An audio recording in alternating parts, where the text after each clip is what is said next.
Arvoisat työn juhlan osallistujat, hyvät naiset ja herrat. Bästa deltagare i arbetsfesten, mina damer och herrar. Tervetuloa Vermonsolmun nauhan leikkuuseen. Välkommen till bandklippningen för Vermoknuten.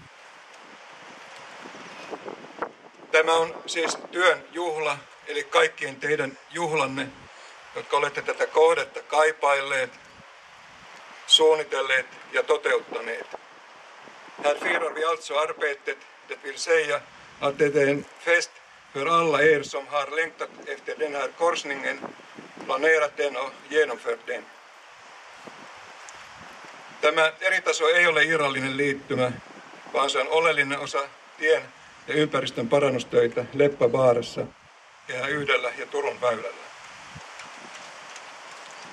Muistamme hyvin, tai useimmat meistä muistavat hyvin, työn aloittamisen juhlan yhteistyötä kuvaavalla 7-vartisella lapiolla 4. huhtikuuta 2008.